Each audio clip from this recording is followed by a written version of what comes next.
बघा, एक वस्तू 1995 रुपयास विकल्यास 5% तोटा होतो. जर 5% नफा हवा असेल तर ती वस्तू किती रुपयास विकावी असा प्रश्न. अशा पद्धतीच्या अनेक संभाव्य प्रश्नांचा सराव करायचा असेल लेकरांनो, खरंच तुम्ही कुठलीही स्पर्धा परीक्षा देत असाल, अवश्य चॅनल सबस्क्राईब करा किंवा सरावासाठी माझ्या कॉम्पिटिटिव्ह एक्झाम ग्रुपमध्ये अवश्य सहभागी व्हा. तिथं तुम्हाला दररोज असंख्य अनलिमिटेड प्रश्न नित्य अभ्यासता येतील. आणि एक कॉमेंट करा, सर मला प्रश्न हवेत आणि मोफत मिळवा. स्पर्धा परीक्षेमध्ये विचारल्या जाणाऱ्या प्रत्येक घटकावरील हजारो प्रश्न सरावासाठी तुम्हाला कुठल्याही पुस्तकाची अजिबात गरज पडणार नाही. हा अनुभव गेल्या कित्येक दिवसांपासून वर्षांपासून आम्ही अनुभवतो. सर तुमच्या प्लेलिस्ट पाहून मी पोलीस झालो, तलाठी झालो. हा अभिमान किंवा अतिशयोक्तीपणा नव्हे.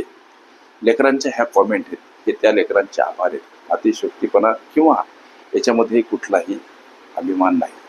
माऊली गोरगरिबांच्या लेकरांना खास करून पर्याप्त वेळेमध्ये निर्धारित यश मिळावं या तळमळीपोटी माऊली मला राबवतात. म्हणजे मी काय लय मोठा हुशार असं नाही. माझ्या गोरगरीब लेकरांना पर्याप्त वेळेमध्ये निर्धारित यश कसं मिळवून देता येईल, मैलाचा दगड किंवा आधारस्तंभ लक्षात घ्या कसं होता येईल ही कळकळ लक्षात. हा प्रश्न सोडवत असताना एक वस्तू 1995 रुपयास विकल्यास 5% तोटा होतो, ही जी दर्शवलेली माहिती किंवा वर्णन आहे, या दर्शवलेल्या वर्णनावरून त्या वस्तूची खरेदी किंमत आम्ही काढू शकतो. गोष्टी लक्षात घ्या. आता खरेदी किंमत काढण्यासाठीचे हे बारीक चिरीक काय जे सूत्र असतात लेकरांनो, जसं की खरेदी काढायची असेल, प्रश्नामध्ये विक्री दर्शवली असेल तर विक्री गुणीला 100 आणि छेदस्थानी काय असते तर इथं पहिल्या प्रकरणामध्ये वस्तू 1995 ला विकल्यामुळं 5% तोटा झाला. म्हणजे इथं छेदस्थानी 100 वजा झालेला हा शेकडा तोटा मायनस करावा लागतो. हे काही सूत्र असतात, लक्षात घ्या आणि पाठ केले पाहिजे. पुढे चला. विक्री 1995 याला गुणीला 100 सूत्र सांगते त्याप्रमाणे, आणि 100 वजा वस्तू 1995 ला विकली तेव्हा झालेला तोटा 5% मांडत असताना फक्त 5 मांडायची, नाहीतर छेदस्थानी 100 घेसाल तर गणित हुकते. ह्या काही गोष्टी लक्षात ठेवा लेकरांनो. 1995 सोबत गुणीला 100 आणि भागीला ही वजाबाकी 95. 5 गुणीला 20 100, 5 गुणीला 19 95 आणि 19 गुणीला 105 म्हणजे काय तर 1995. आता 105 सोबत गुणीला 20 हा गुणाकार जेव्हा तुम्ही कराल तेव्हा 2100 एवढा येतो. हे तुम्ही एवढ्या लवकर केलं जसं सर. दिवसभरामध्ये असंख्य लेकरं असंख्य प्रश्न विचारतात. प्रस्तुत प्रश्नासंबंधीचं मनन चिंतन दिवसभरामध्ये आटोपलेलं असते. हे 2100 रुपये म्हणजे त्या वस्तूची मूळ किंमत म्हणा किंवा खरेदी म्हणा. आता तुमच्या प्रश्नाच्या उत्तराकडे पावलं टाकत असताना आता गणित काय म्हणते बघा. गणित म्हणते जर 5% नफा हवा असेल तर त्या वस्तूची विक्री किंमत काय. आता नफा असो किंवा तोटा असो हा होत असतो लेकरांनो खरेदीवर. वाटल्यास मांडून देऊ का.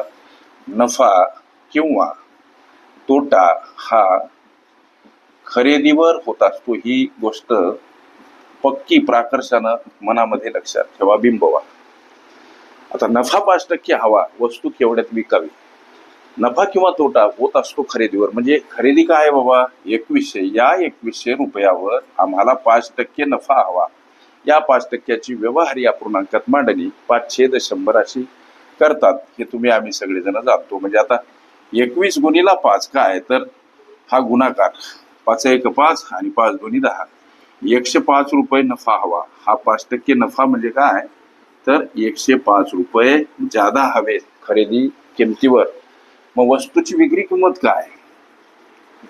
विक्री म्हणजे काय तर खरेदी अधिक हवा असलेला नफा. वस्तूची खरेदी लेकरांनो 2100 आणि नफा किती हवा तर 105 रुपये. मग ही बेरीज करा.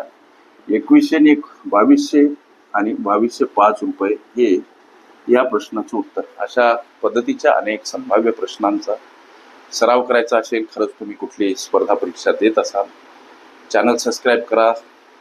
सरावासाठी कॉम्पिटेटिव्ह एक्झाम ग्रुपमध्ये अवश्य सहभागी व्हा. एक कॉमेंट करा आणि मोफत मिळवा. स्पर्धा परीक्षेमध्ये विचारल्या जाणाऱ्या प्रत्येक घटकावरील हजारो प्रश्न मोफत. ओके. शेकडा तोटा शेकडा नफा ह्या माझ्या प्लेलिस्ट अवश्य बघा. त्यामध्ये विविध स्पर्धकांनी विविध अंगांनी विचारल्या संभाव्य अशा असंख्य प्रश्नांचा सराव तुम्हाला करता येईल.